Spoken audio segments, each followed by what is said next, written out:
India पर आतंकी हमला हो और कोई तरीका काम ना आए, तब आखिरी उम्मीद के नाते बुलाया जाता है एक ऑर्गेनाइजेशन को, क्योंकि वो जानते हैं वो ही हैं जो उस पर काबू पा सकते हैं, हवा में, जमीन पर या पानी में, हर जगह बचा सकते हैं। ये साख हासिल की है कीमत चुकाकर, खून और बलिदान की। ये हैं कमांडोज जो आते हैं इंडिया की अलग अलग फोर्सेस से, पुलिस से, सेंट्रल आर्म्ड पुलिस फोर्सेस से और आर्मी से। ये हैं नेशनल सिक्योरिटी गार्ड।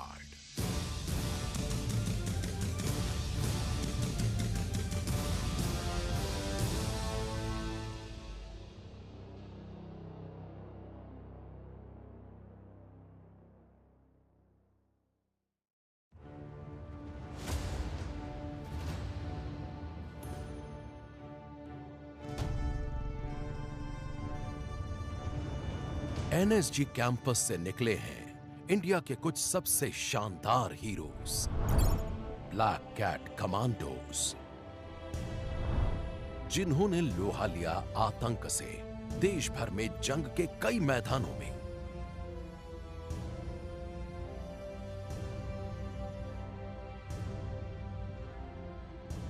इनमें से लोगों की याद में शायद सबसे अहम है 26/11 और एनएसजी के कमांडोज का उसमें दिया अपना बलिदान।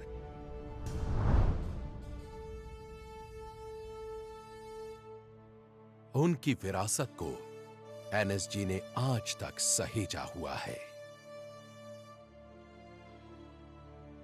ये सोफा जिसे मुंबई के उस ताज होटल से लाया गया था जहां हुई थी 26/11 की सबसे खतरनाक जंग। नेशनल सिक्योरिटी गार्ड में नए नए आए प्रसन्नजीत तोमर खामोश खड़े हैं उस जंग की गोलियों से छलनी यादगार के सामने।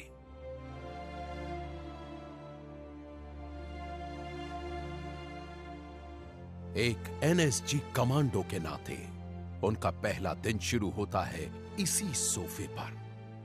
उन्हें याद आती हैं वो घटनाएं और अपने कमांडिंग ऑफिसर के शब्द। जिस जगह आप बैठे हैं इसे हम कहते हैं क्रेडल ऑफ सैक्रिफाइस। जब आप यहाँ बैठे हैं आपको ये समझना चाहिए कि आप एक लेगेसी को गार्ड कर रहे हैं। लेकिन ब्लैक कैट कमांडो बनना कमजोर दिल वालों का काम नहीं है। कमांडो! एनएसजी उनके कमांडोज को उनकी हदों तक ले जाता है, इंसानी ताकत की हदों के पार। उनके सबसे जबरदस्त खौफ से भी आगे। एनएसजी के ये ट्रेनिंग ग्राउंड्स जवानों को घातक हथियार बना देते हैं। ये जगह है जहां वो सीखते हैं कैसे लड़ना है और जीतना है।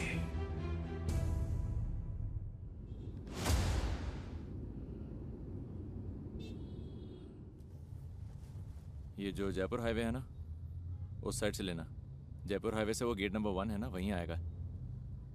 नेशनल सिक्योरिटी गार्ड साल में 3 बार नए कमांडोज के लिए ट्रायल कंडक्ट करता है। प्रसन्नजीत तोमर चुने जाने की उम्मीद से आने वाले कई जवानों में से एक हैं। मैं इस समय एनएसजी के ट्रेनिंग सेंटर को ज्वाइन करने जा रहा हूँ, जहाँ पर मेरा 3 महीने का प्रोबेशन शुरू होगा। ये तभी होगा जब वो 12 हफ्ते का कमांडो कन्वर्जन कोर्स पूरा कर लेंगे। फिर आगे 6 हफ्ते का यूनिट इंडक्शन होगा। इसके बाद वो एनएसजी की ब्लैक यूनिफॉर्म हासिल कर पाएंगे। मैं अलीगढ़ से हूँ, जहाँ मैं पला बढ़ा और पढ़ाई भी वहीं से की। पढ़ाई के लिहाज से मैं एक मैकेनिकल इंजीनियर हूँ और मैंने ये कोर्स अलीगढ़ मुस्लिम यूनिवर्सिटी से किया है। एनएसजी अपनी मैन पावर पुलिस, आर्मी और पैरामिलिट्री फोर्सेस से लेता है। इसमें आने की उम्मीद पाले लगभग सभी 800 जवान अनुभवी और मजबूत हैं। उन्हें ऐसा होना ही होगा अगर वो दुनिया के सबसे कड़े कमांडो कोर्सेज में से एक से जुड़ना चाहते हैं तो। मेडिकल सर्टिफिकेट कहाँ है? तो उधर क्यों रख रखे? 6 साल लगाओ ना medical certificate. Jain sir, CC के लिए रिपोर्ट करने आया हूँ। आपने एसआरटीसी में रिपोर्ट करना है। ठीक है सर। सामान अपना लगेज गाड़ी में रहना है और बस में बैठना है आपने। स्क्रीनिंग का हफ्ता बहुत खास होता है। इस दौरान लगभग आधे उम्मीदवार बाहर कर दिए जाएंगे। वो 3 महीने के कमांडो कन्वर्जन कोर्स में दाखिल तक नहीं हो पाएंगे। जल्दी आइए फटाफट। तोमर किस्मत वाले रहे। पहले ही दिन उनका अपने साथियों से मिलना हुआ। जय हिंद। कैसा संदीप? कैसा है भाई? बस बढ़िया। जैन सर, मैं हूँ मेजर तोमर। बढ़िया सर। क्या हाल है भाई? हाय, मैं हूँ मेजर तोमर। तू पहले से ही गंजा हो गया है? मैंने सोचा कराई लेता हूँ जब कॉलिंग का क्या सीन है सर? शाम का बता रहे हैं। अभी तो ऐसा टाइम तो बताया नहीं, लेकिन शाम का कह रहे हैं। पहला हफ्ता ही दिखा देता है कि एनएसजी में आना कितना कॉम्पिटिटिव होता है। नेशनल सिक्योरिटी गार्ड का ट्रेनिंग सेंटर देश का एक प्रीमियम ट्रेनिंग इंस्टीट्यूट है। ये उन कई प्रोबेशनर्स को ट्रेन करने के लिए बनाया गया है जो इंडियन आर्मी और तमाम सेंट्रल आर्म्ड पुलिस फोर्सेस से नेशनल सिक्योरिटी गार्ड में इंडक्शन के लिए जाते हैं। एनएसजी के फिजिकल स्टैंडर्ड्स तय होते हैं। इन्हें क्लियर करके ही आप एनएसजी का हिस्सा बन सकते हैं। सभी एक साथ। Under grip. मैं सच कहूं तो मुझे पता नहीं था कि मैं ये कर पाऊंगा, लेकिन मैंने कर दिखाया। फिजिकल टेस्ट्स के साथ ही हथियार चलाने में भी माहिर होना जरूरी है। स्क्रीनिंग टेस्ट में मुझे इंसास दी गई और 25 मीटर दूर से इसे चलाया। स्क्रीनिंग टेस्ट में मैंने 3 सेंटीमीटर का ग्रुप बनाया था। तोमर ने अच्छे ग्रेड पाए।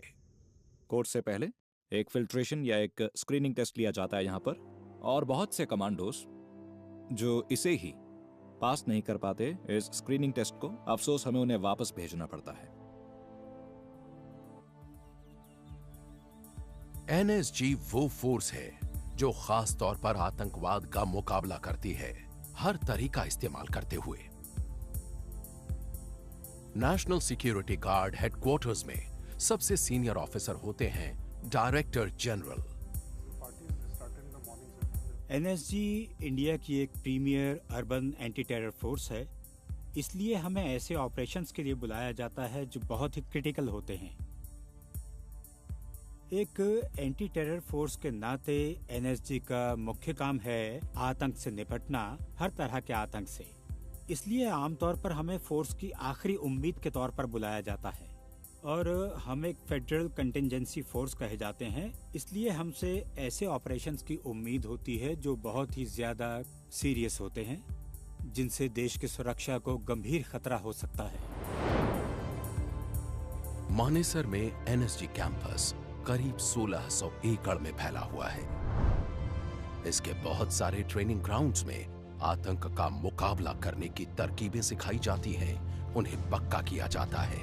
नई सोच के ये कमांडोज उन ज्यादातर इक्विपमेंट्स के बिना ट्रेनिंग लेते हैं जो दूसरे कमांडोज इस्तेमाल करते हैं। जिन बिल्डिंग्स में दाखिल होने का कोई सीधा तरीका न बचे तो ये पार्कर तकनीक काम में लाते हैं। एनएसजी सिर्फ यहाँ मानेसर में ही बेस्ड नहीं है, इसके रीजनल हब्स पूरे देश में हैं। इंडिया में कहीं भी किसी भी अनहोनी से फौरन निपटा जा सकता है। नेशनल सिक्योरिटी गार्ड अलग अलग जगह होते हुए भी एक चुस्त दुरुस्त फोर्स है।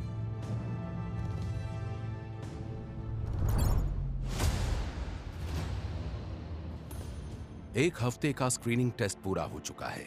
बस आधे ही जवान कमांडो कन्वर्जन कोर्स के लिए क्वालिफाई हुए हैं। कैंडिडेट तोमर चुनिंदा जवानों में से एक हैं। ये अपनी पेरेंट यूनिट की यूनिफॉर्म्स पहनते हैं, अलग रंग और बैजेस दिखाते हैं कि एनएसजी में अलग अलग फोर्सेस के जवान आते हैं। एनएसजी में एक बहुत अच्छा मेल दिखता है बेस्ट एलिमेंट्स का, आर्मी, पैरामिलिट्री और पुलिस के। ये एक अनोखा एक्सपेरिमेंट है जिसमें तीनों का एक शानदार मेल है और मुझे लगता है ये इस ऑर्गेनाइजेशन की यूएसपी है। एनएसजी में एक एक पल कीमती होता है। एक छोटे से वेलकम एड्रेस के बाद जवान आगे बढ़ जाते हैं। ओपनिंग एड्रेस के बाद हमें वो सारे हथियार दिए गए जो हम इस्तेमाल करेंगे और जिनकी हमें ट्रेनिंग दी जाएगी इस ट्रेनिंग सेंटर में। काउंटर टेररिज्म फोर्स होने की वजह से एनएसजी में इस्तेमाल होने वाले हथियार दुनिया भर की बेस्ट स्पेशल फोर्स यूनिट्स की टक्कर के होते हैं। हम जानते थे कि ट्रेनिंग आज से शुरू होने वाली है और ये भी कि किसी खास तरह से हमारा वेलकम किया जाएगा। एनएसजी में कमांडो बनने के इच्छुक जवानों के लिए वेलकम के एक बिल्कुल ही अलग मायने होते हैं। एनएसजी वेटरन्स इसे कहते हैं आइस ब्रेकिंग। क्रॉलिंग, पुशअप्स, पता नहीं उन्होंने उस दिन हमसे क्या क्या करवाया, लेकिन वो सब मुझे याद है 2-3 घंटे तक तो चला ही था। आइस ब्रेकिंग तो बस आने वाली चीजों की एक झलक भर है। यहाँ से आगे पूरे जुनून के साथ शुरू किया जाएगा कमांडो कन्वर्जन कोर्स। बाकी के 11 हफ्तों में तोमर और दूसरे ट्रेनीज के पूरे दमखम की परख होगी।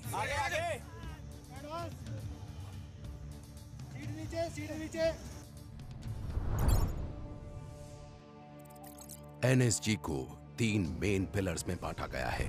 काउंटर टेरर फोर्स में वो यूनिट हैं जो कैसे भी हालात में आतंकवाद से निपटती हैं। इनमें होते हैं काउंटर हाईजैक और होस्टेज रेस्क्यू मिशंस, जमीन, समुद्र या आसमान में।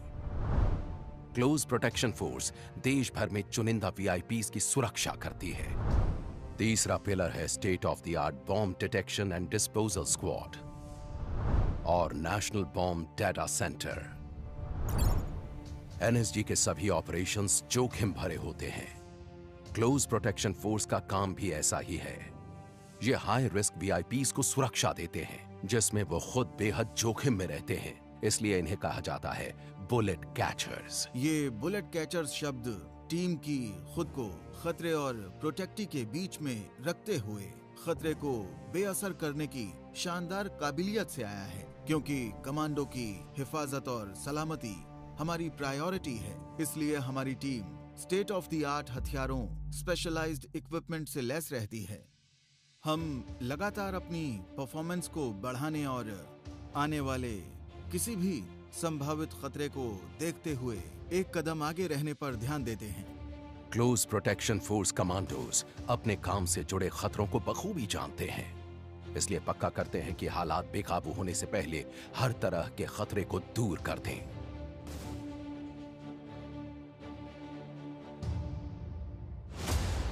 ये जवान 12 हफ्ते का कड़ा कमांडो कन्वर्जन कोर्स झेल चुके हैं और अब एनएसजी के अलग अलग विभागों में इंडक्शन के लिए तैयार हैं।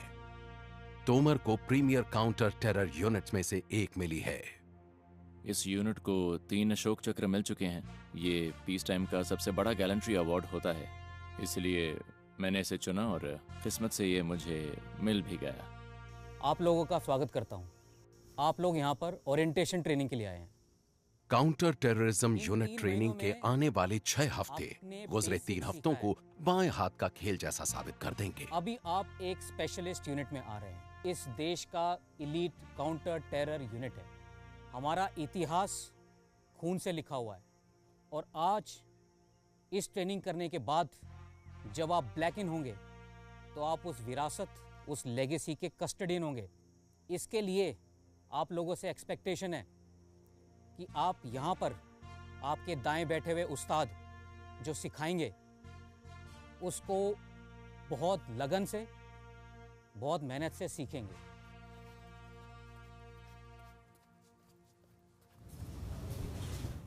जैन सर। जैन तोमर, अंदर आ जाओ। इस ट्रेनिंग ऑफिसर और उनकी टीम पर अगले 6 हफ्तों में इनके इंडक्शन का दारोमदार है। ट्रेनिंग सेंटर में कैसा परफॉर्म कर रहे हो? मैंने बढ़िया परफॉर्म किया सर और अपने सारे टेस्ट्स में एक्सीलेंट हासिल किया। Excellent sir. तो उम्मीद है आपको पता है कि यहाँ के स्टैंडर्ड्स बहुत अलग हैं और बहुत ऊंचे भी। फिजिकल एक्सर्शन का लेवल यहाँ बहुत ज्यादा होता है। यहाँ आपको मुश्किल सिचुएशंस में टेस्ट किया जाएगा। सर। आपको बहुत ज्यादा मेहनत करनी होगी। ठीक है बड़ी, मार्च ऑफ। जय हिंद। जय हिंद। काउंटर टेरर यूनिट में सिखाए जाने वाले शुरुआती सबक में है किसी इंटरवेंशन टीम का हिस्सा कैसे बनते हैं। दोनों आँख खोल के ऐसे। हर टीम में करीब 6 मेंबर्स होते हैं, सब तालमेल से काम करते हैं।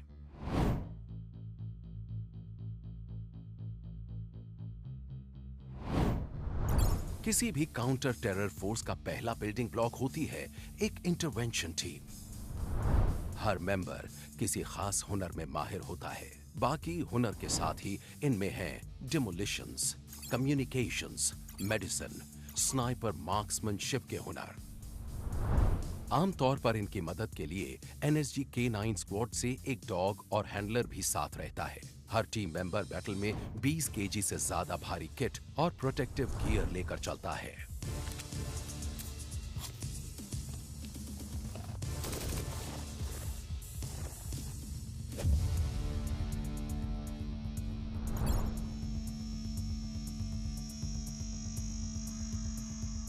पहले हफ्ते में इंडक्टीज से कई तरह की इंटरवेंशन सिमुलेशन ड्रिल कराई जाती हैं।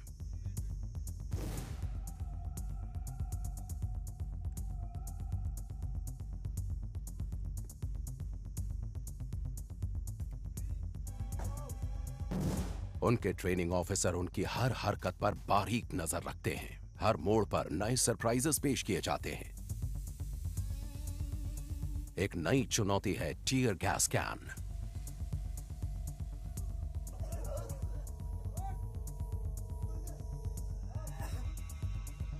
टीयर गैस आंखों में तेज जलन पैदा करती है और स्किन के जलने जैसा एहसास होता है। इन सब लोगों ने बहुत अच्छा किया, सच मानिए। इनमें से अभी तक कोई भागा नहीं। मैं कहूंगा कि इस पूरे ग्रुप में ही बहुत जोश भरा है। उसी दोपहर आगे उनके ट्रेनिंग ऑफिसर ने तोमर के लिए एक टीयर गैस कैन खोला। तोमर ने पहली बार वैसा कोई हथियार थामा था, लेकिन यह आखिरी बार नहीं होने वाला था। एनएसजी ट्रेनिंग पूरी मशक्कत मांगती है और ऐसा सिर्फ 2 पैरों वाले कमांडोज के लिए नहीं है। यहां 4 पैरों वाला भी एक पूरा कंटीजेंट है, K9 dog squad. NSG soldiers को ब्लैक कैट कमांडोज कहते हैं। यहां ब्लैक कैट्स और डॉग्स की पार्टनरशिप होती है। K9 कमांडो गूगल को लगता है कि वो 2 पैरों पर चलने वाले अपने हैंडलर जितना ही माहिर है। गूगल एक हाईली ट्रेन्ड स्निफर डॉग है। इसका काम है एयरक्राफ्ट के ओवरहेड लगेज रैक में विस्फोटकों का पता लगाना।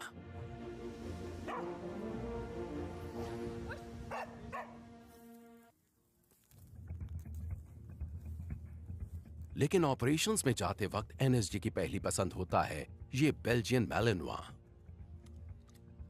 ये है द्रोना K9 डॉग स्क्वाड का स्टार कमांडो।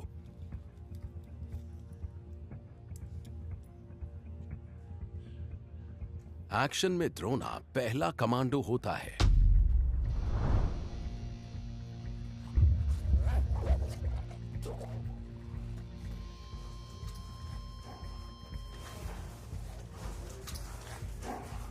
आज द्रोना K9 स्क्वाड में सीनियर है और इंसानों की तरह अपनी कमांडो स्किल्स को बेहतर बनाने के लिए टेक्नोलॉजी का इस्तेमाल करता है। टीम डॉग के पहने K9 विजुअल सिस्टम्स के भरोसे रहती है। गॉगल्स हैंडलर को वो नजारे दिखाते हैं जो द्रोना देखता है।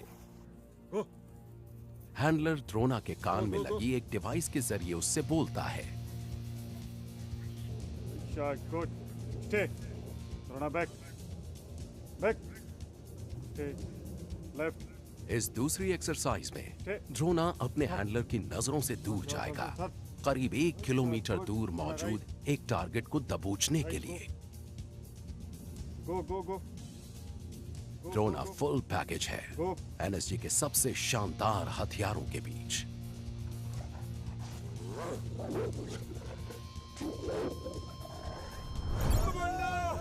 आगे देखेंगे इंडक्टीज को परखा जाएगा इंसानी ताकत की हदों तक। दिखेगा नींद न मिलने, दीवार के आड़ में। दर्द, और थकान का जबरदस्त असर।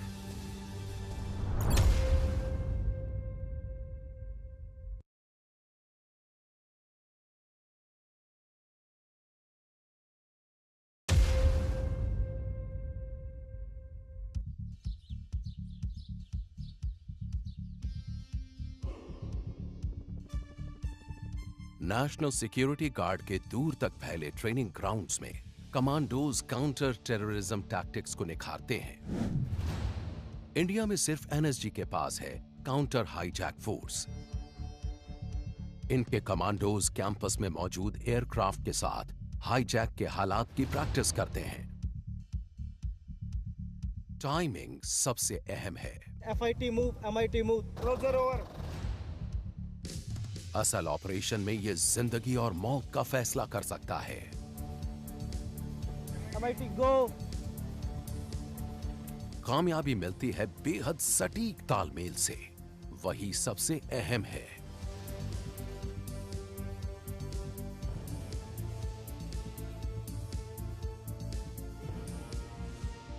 एयरलाइन हाईजैकिंग के साथ ही आसमान से कई और खतरे भी आ सकते हैं। ड्रोन्स हवाई सफर में अड़चन डाल सकते हैं।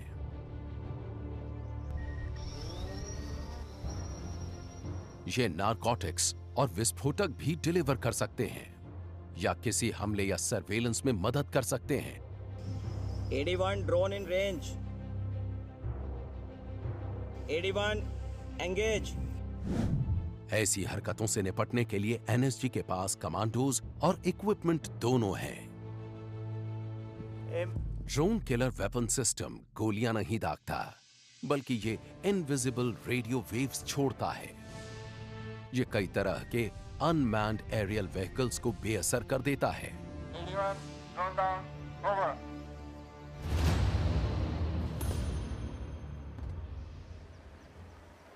एनएसजी के सीनियर ऑफिसर्स फोर्स की तकनीकी तैयारी पर लगातार नजर बनाए रखते हैं। ये पक्का करते हैं कि काउंटर टेरर एक्टिविटीज के लिए सही किट साथ में हो। एनएसजी ऐसे ऑपरेशंस करता है जिनमें खास तरह के हथियार, खास इक्विपमेंट और खास प्रोटेक्टिव गियर चाहिए होते हैं। इसलिए बहुत जरूरी होता है कि हम अपने इक्विपमेंट को लगातार अपडेट करते रहें। आज एनएसजी तमाम तरह के हालात के लिहाज से पूरी तरह से लैस और तैयार है। खास तो हमेशा मशीन के पीछे मौजूद इंसान ही होता है, लेकिन इक्विपमेंट भी बहुत अहम रोल प्ले करते हैं। एक नैनो सेकंड जितना फर्क भी जंग के दौरान जिंदगी और मौत का फैसला कर सकती है। तो कमांडो के पास सबसे बेहतरीन इक्विपमेंट हो तो ऑपरेशन में उनकी कामयाबी के आसार बढ़ जाते हैं, उनकी हिम्मत बढ़ जाती है, लड़ने की उनकी काबिलियत बहुत बढ़ जाती है। इसलिए जब वो लड़ने जाते हैं तो उनके पास जरूरत की हर चीज रहनी चाहिए। उन्हें कभी भी किसी चीज की कमी महसूस नहीं होनी चाहिए। एनएसजी काउंटर टेररिज्म फोर्स में इंडक्शन ट्रेनिंग पूरे जोरों पर है। ट्रेनर्स पसीना सूखने नहीं दे रहे। इस एक्सरसाइज का मकसद था आपका फिजिकल और मेंटल दोनों टेस्ट लेना। इंडक्टीज के सामने पहली चुनौती है 48 घंटे के फिजिकल और मेंटल स्ट्रेस से गुजरना, वो भी बिना रुके। उन्हें पूरे दिन कई तरह के टास्क्स दिए गए, यहां तक कि वो पूरी रात हरकत में रहे। अगली सुबह जवानों को बिना सोए 24 घंटे बीत चुके थे। उन्हें अभी 24 घंटे और हरकत में रहना था। थके होने के बावजूद मेरे अंदर हमारे अगले टास्क को लेकर जोश था, स्नाइपर राइफल फायर करना। लेकिन हमारे ट्रेनर्स को हमें तनाव में रखना था, इसलिए हमारे फायर करने से पहले उन्होंने हमसे 30 नकल पुशअप्स कराए। खड़े हो जाइए। मैं जिंदगी में पहली बार एक स्नाइपर राइफल चलाने वाला था। रिटेन लाइन पोजीशन, मैं चाहता था निशाना ठीक लगे। टेल भर। लेकिन पुशअप्स के बाद मेरी सांस अब भी फूली हुई थी। हाथ थोड़ा भी हिला तो निशाना नहीं लगेगा और टारगेट्स काफी दूर होते हैं। यहां पर हमारा टारगेट था 400 मीटर की दूरी पर।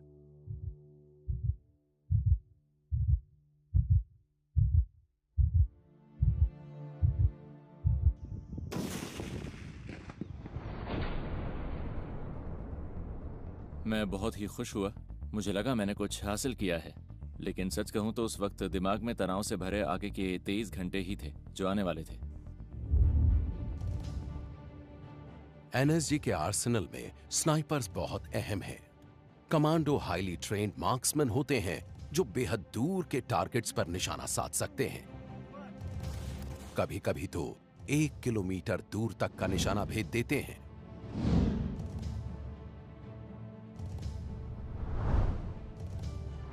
एनएसजी में state of the art shooting ranges commandos को अचूक निशानेबाज बना देती हैं। एनएसजी में टारगेट्स का मतलब है किसी होस्टेज के पीछे छुपा आतंकवादी। हैरानी की बात नहीं कि एनएसजी को जीरो एरर फोर्स कहा जाता है।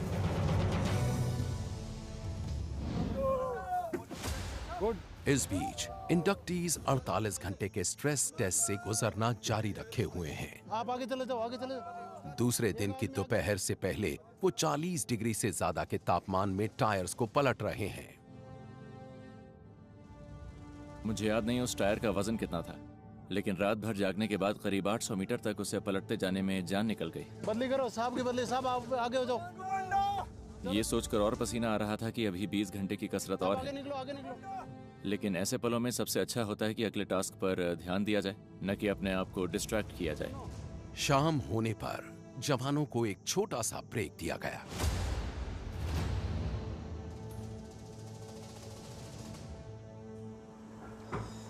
ट्रेनिंग के दौरान बॉडी को फिट रखना जरूरी है, और मुझे लगता है आपको पैरों का भी ध्यान रखना होगा, क्योंकि होता यह है कि 90% वक्त तो हम शूज़ पहनकर ही ट्रेनिंग करते हैं, तो अंदर जाने वाला पसीना और धूल पैरों में कोई दिक्कत पैदा कर सकती है। इसलिए जब भी मौका मिलता है मैं शूज़ उतार कर सॉक्स बदलता हूं और पैर धो लेता हूं।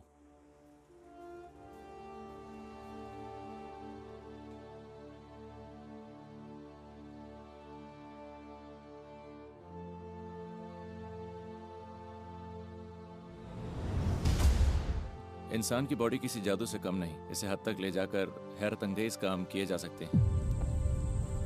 दूसरी रात तक हम बहुत थक चुके थे, लेकिन तब भी सब पूरी कोशिश कर रहे थे।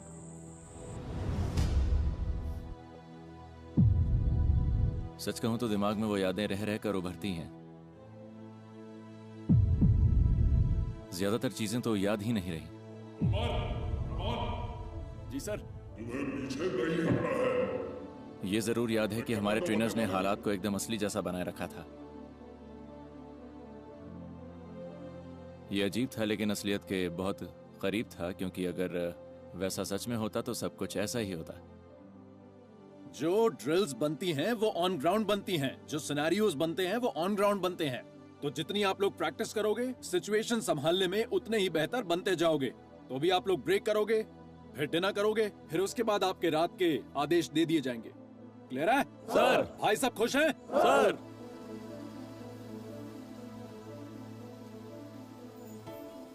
अगर आप ऐसे हालात में होते हैं तो ऐसे ख्याल आपको दिमाग में आ ही जाते हैं। आपका ब्रेकिंग पॉइंट क्या है? लिमिट कितनी है? हार मान गए? मुझे लगता है एक कमांडो बनने के लिए जरूरी है कि इन ख्यालों को दूर रखा जाए, ताकि आप एक फाइटर बन सकें। अब हम इन्हें उस फेज से गुजारेंगे जिसे कहते हैं स्ट्रेस आवर्स। मेन मकसद होता है इनको सोने ना देना। इनको जो भी थोड़ा बहुत वक्त मिलता है उसमें ये अपना डिनर कर सकते हैं, थोड़ा सुस्ता सकते हैं। इस टाइम में वो चाहें तो आराम कर सकते हैं या 5-10 मिनट की नींद ले सकते हैं। कौन सो रहा है दीवार के आड़ में?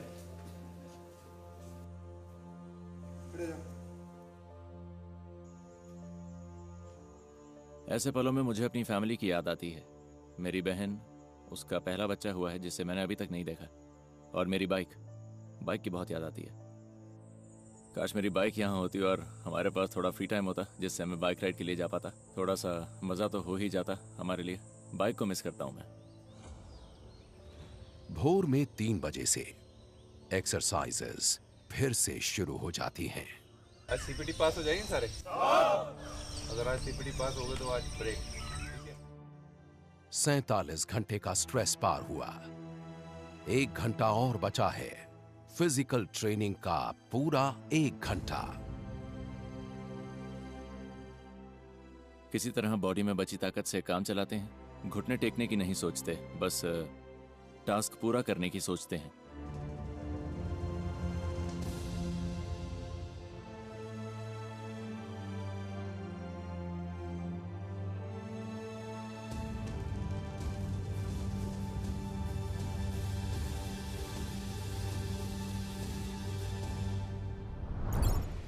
आगे देखेंगे कैसे जवान अपनी आखिरी बाधा तक पहुंचे। ये कुछ नहीं बस केओस है, और उसी केओस में आपको अपना दिमाग शांत रखना होता है। जान निकल रही थी, मैं धरती को मतलब जमीन को पीट रहा था, नखूनों से जमीन को पाट रहा था मैं।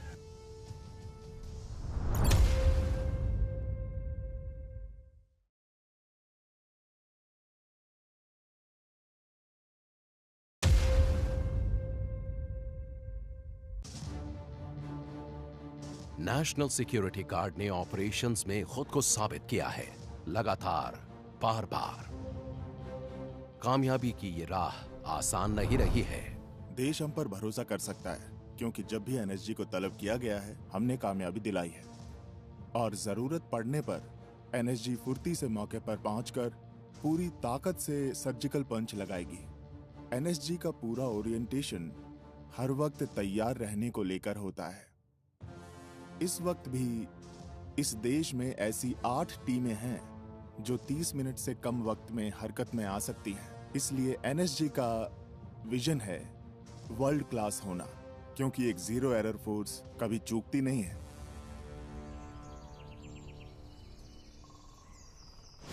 NSG counter terror force unit induction training के बस 2 हफ्ते और बचे हैं, लेकिन अब भी चढ़ने को कई पहाड़ हैं। ये बेसिकली रॉक क्राफ्ट है। ये जो सामने नेचुरल वॉल फेसेस हैं, ये करीब 100 से 120 फीट ऊंचे हैं, तो ये जवानों को एक नेचुरल फील देता है इस रॉक क्राफ्ट पर प्रैक्टिस करने की। कमांडो ट्रेनिंग लेने की इच्छा होने की वजहों में से एक वो तमाम स्किल्स हैं जो हम एनएसजी में सीखते हैं। मैं पहले क्लाइंबिंग कर चुका हूं, लेकिन यहाँ की कंडीशंस अलग हैं।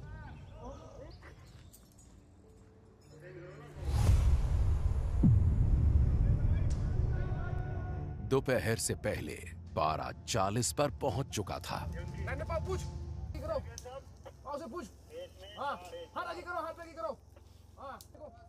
जून की गर्मी और जबरदस्त उमस। गरम करो इनको, इन सब की आवाजें निकल रही हैं, गरम करो इनको। 31, 32, 33। तो हम इसे कहते हैं टोल टैक्स, जिसमें ये 100-200 पुशअप्स करते हैं या थोड़े स्टार जंप्स करते हैं। मोटिव होता है टास्क से पहले इनको थकाना। हम देखते हैं कि बॉडी के थकने के बाद वो टास्क को किस खूबी के साथ पूरा करते हैं, और इसीलिए हम उनसे इतनी मेहनत करवाते हैं। Major Prashant Singh Tomar, ready for traversing sir. वो टोल टैक्स का टास्क मुश्किल था। एक्सरसाइज के बीच में अचानक लगता है जैसे हाथों में दम नहीं बचा, लेकिन बीच में लटके हों तो कोई रास्ता नहीं बचता, दूसरी तरफ तो पहुंचना ही होता है। चलो छोड़ो हाथ, चलाओ कमांडो जरा। कमांडो, थोड़ा सा और। कमांडो। आप देख सकते हैं ये टास्क कितने दम निकालने वाले होते हैं। उसके फेस से दिखता है कि वो थका हुआ है बेचारा। गॉड नोज अब तक कितने पुशअप्स कर चुका होगा। और बॉडी के थकने के बाद जब उनसे टास्क करवाया जाता है, तब बनता है एक ब्लैक कैट।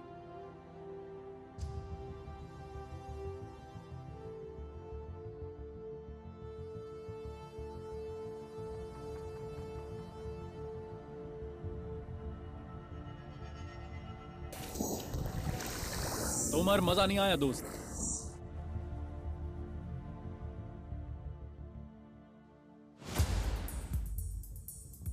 एनएसजी में कई यूनिट्स हैं। इनमें बॉम्ब स्क्वाड एक खास यूनिट है। इस पर देश में बम विस्फोट की तमाम घटनाओं की मॉनिटरिंग, रिकॉर्डिंग और जांच की जिम्मेदारी होती है। बॉम्ब स्क्वाड कमांडोज का काम मुश्किल होता है। हालांकि वो प्रोटेक्टिव सूट पहनते हैं, पर किसी विस्फोटक के पास जाना कोई आसान बात नहीं है। उन्हें विस्फोटक को खुद उठाकर कंटेनमेंट चैम्बर में रखना होता है।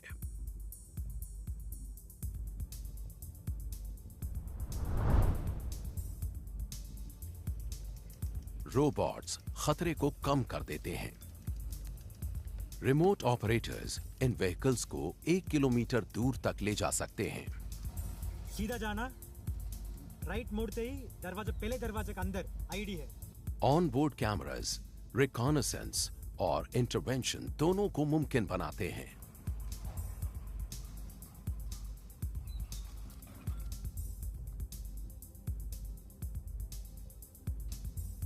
व्हीकल भले ही छोटा है, लेकिन इसमें ताकत जबरदस्त है। फायर।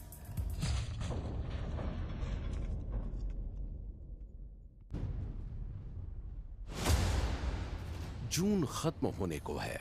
इंडक्शन प्रोसेस का 5वां हफ्ता चल रहा है और जवान आखिरी बाधा तक पहुंच चुके हैं। आज सुबह से ही बादल आए हुए थे, इसलिए बारिश भी हो गई।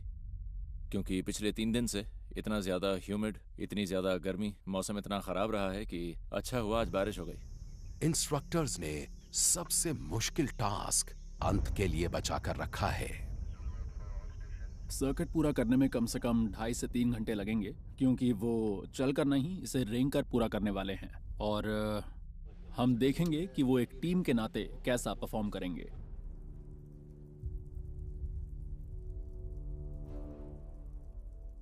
एनएसजी में आने वाले ट्रेनी से हमें उम्मीद होती है बहुत ऊंचे दर्जे की फिजिकल फिटनेस की और बहुत ऊंचे दर्जे के फायरिंग स्किल्स की। तो हम उन्हें उनके एनएसजी में आने के वक्त से 2-3 पायदान तक ऊपर ले जाते हैं। इससे आखिर में हमें बहुत ही एफिशिएंट कमांडो हासिल होता है, जो ड्यूटी के दौरान हर चैलेंज को पार कर सकता है। तोमर और उनकी टीम का सामना उस दिन जिस चुनौती से हुआ था, वो उसे कभी भूल नहीं पाएंगे।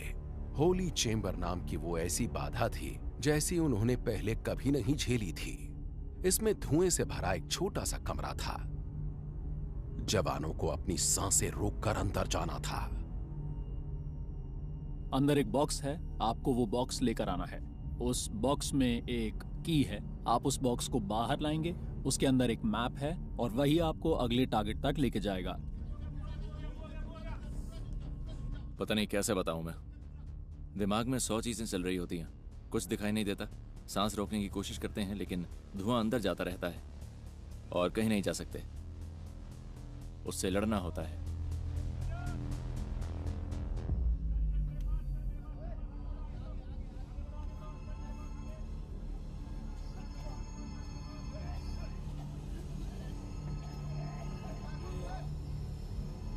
चैम्बर में घुसे कोई चमक नहीं रहा था। मतलब जैसे अंदर हुए तो घुटन होती थी, सांस नहीं आता था, जान निकल रही थी गले से नीचे। मतलब इधर बिल्कुल ब्लॉक हो गया, सांस गया नहीं। मैं धरती को, मतलब जमीन को पीट रहा था, नाखूनों से जमीन को पाट रहा था मैं।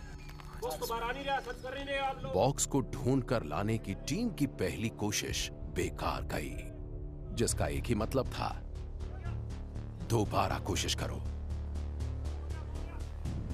ये कुछ नहीं, बस केओस है और उसी केओस में आपको अपना दिमाग शांत रखना होता है।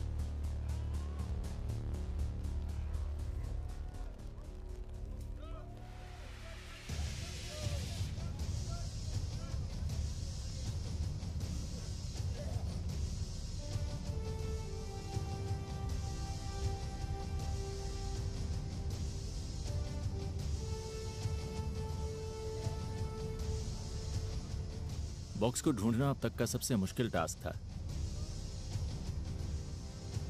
उसके बाद तो लगा कि हम कुछ भी कर सकते हैं।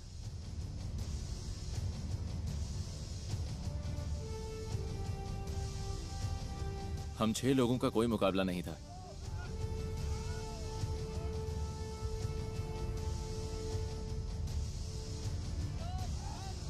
हमने एनएसजी की दी हुई हर मुश्किल को पार किया। अब हमें कोई नहीं रोक सकता था। बोल रहे कमांडो क्या होता है, फिजिकली मेंटली बंदा इतना स्ट्रॉन्ग कर देते हैं कि उसमें कितना ही प्रेशर आ जाए वो अपना काम करेगा। तो जिस मुद्दे के लिए उसको भेजा जा रहा है, जो काम टास्क मिला है ना, वो टास्क पूरा करेगा।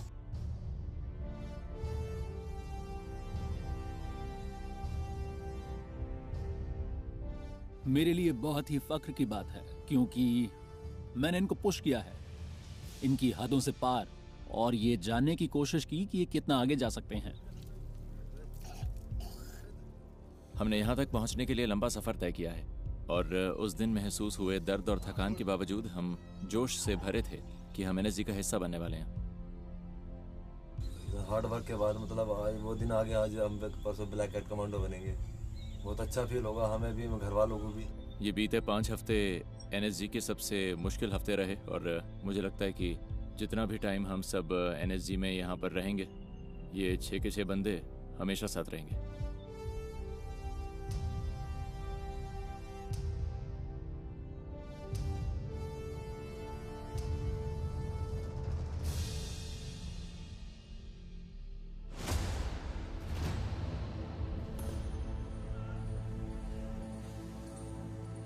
इंडक्शन पीरियड पूरा हुआ। 4.5 महीने की मुश्किलें खत्म हुई। अभी पता लग रहा ना हमारी हालत कैसी।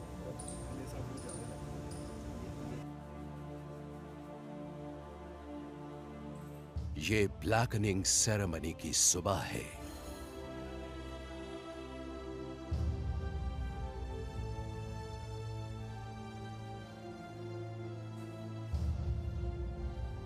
थोड़ी देर बाद तोमर और दूसरे जवान एनएसजी की काउंटर टेरर फोर्स में अपनी जगह लेंगे। ब्लैक पहनना एक बहुत ही गजब का एहसास था।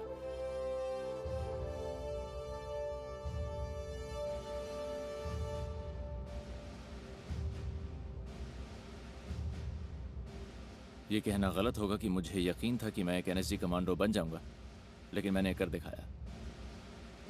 आप सभी का सीसी 118 के बलिदान परेड में हार्दिक अभिनंदन है। अब मैं ग्रुप कमांडर महोदय से निवेदन करता हूं कि इन बहादुर कमांडोज को पुरस्कार देकर इनकी हौसला अफजाई करें। Best hit exercise Ajay, major Prasanjit Tomar. हमें बेस्ट इंटरवेंशन टीम का अवार्ड मिला। उन सारी मुश्किलों के बाद ये अवार्ड पाकर अच्छा लगा, बहुत अच्छा। 5 हफ्ते खत्म हो गए हैं। अब मैं इनके लिए डेविल नहीं हूँ। मैंने अपना काम कर दिया है। अब मैं इनका भाई हूँ, ब्रदर इन आर्म्स। और आखिरकार चेस्ट पर पंच के साथ तोमर को बलिदान बैज दिया गया। वेलकम तोमर, जो कि ब्लैक कैट कमांडो का इंसिग्निया है।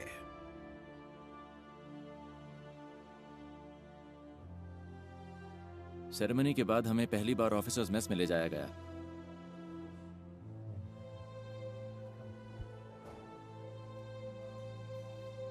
और उसके बाद जो हुआ मैं वो जिंदगी भर नहीं भूल सकता।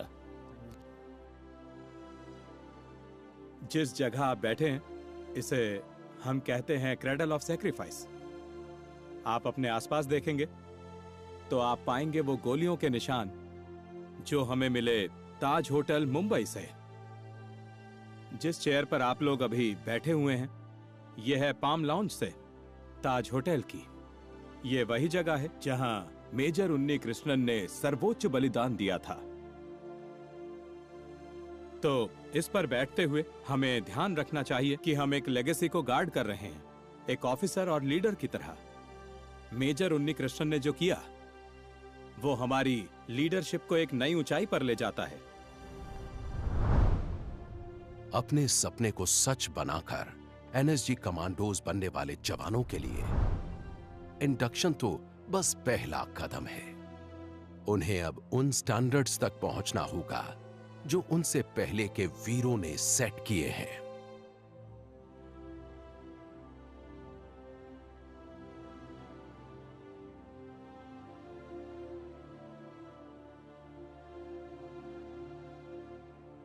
अपनी शुरुआत के बाद बीते करीब 40 साल में नेशनल सिक्योरिटी गार्ड ने बलिदान और खून देकर शोहरत हासिल की है।